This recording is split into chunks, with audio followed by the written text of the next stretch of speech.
Hello bachcho, so let's see this question. The question says, one end of a U-tube containing mercury is connected to a suction pump and the other end to atmosphere. A small pressure difference is maintained between the two columns. Show that the suction pump is removed. The column of mercury in U-tube executes simple harmonic motion.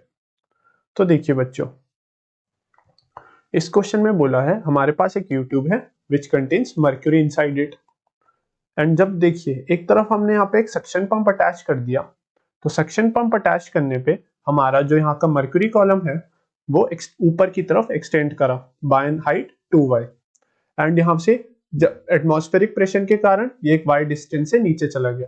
तो जब ये y distance से ऊपर जाएगा तो यहाँ का जो मर्क्यूरी कॉलम है वो भी y डिस्टेंस से ऊपर जाएगा, बट यहाँ का जो मर्क्यूरी कॉलम का डिस्टेंस होगा from this lower most point of this from the second column of this mercury वो होगा 2y के उनके बीच का 2y का डिस्टेंस होगा। तो देखिए, तो बच्चों जो हमारा फोर्स रिस्टोरिंग लगेगा on this q prime q वाले मर्क्यूरी कॉलम में वो लगेगा हमारा मास टाइम्स g के बराबर। मास यहाँ पे हमारा होगा इस वाले q प्राइम q हमारा जो मर्क्यूरी कॉलम होगा इसका mass and g here is the acceleration due to gravity.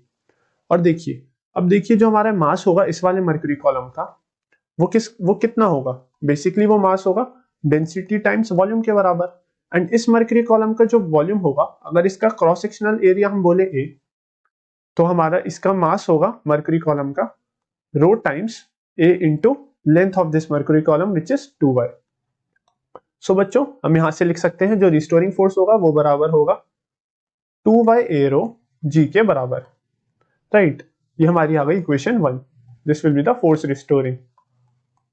अब देखिए हमारी एसएचएम में जो रिस्टोरिंग फोर्स की इक्वेशन होती है that is equal to minus K X के बराबर, जहां पे हमारा नेगेटिव साइन डिनोट करता है कि जो हमारी फोर्स है एक्टिंग ऑन द पार्टिकल वो रिस्टोरिंग इन नेचर है, वो डिस्प्लेसमेंट के ऑपोजिट एक्ट करती है।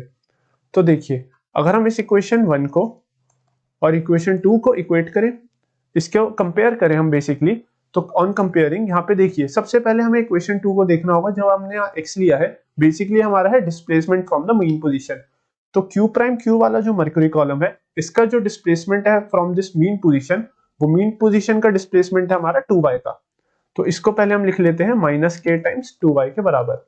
x जो हमारा displacement from the mean position है that is equal to 2y। And as बच्चों हम देख सकते हैं कि जो हमारा फोर्स रिस्टोरिंग है वो डायरेक्टली प्रोपोर्शनल है हमारा डिस्प्लेसमेंट y के, जो कि हमने इसको डिस्प्लेसमेंट दिया फ्रॉम द मीन पोजीशन, वो अगर हमारा फोर्स रिस्टोरिंग के प्रोपोर्शनल होगा जो डिस्प्लेसमेंट y होगा। Hence we can say that the column of the mercury in this U-tube will execute simple harmonic motion as force restoring is directly proportional to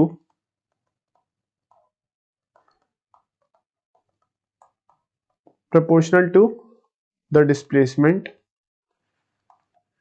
of mercury column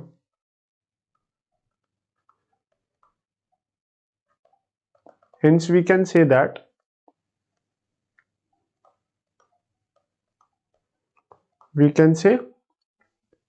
mercury in U-tube executes simple harmonic motion.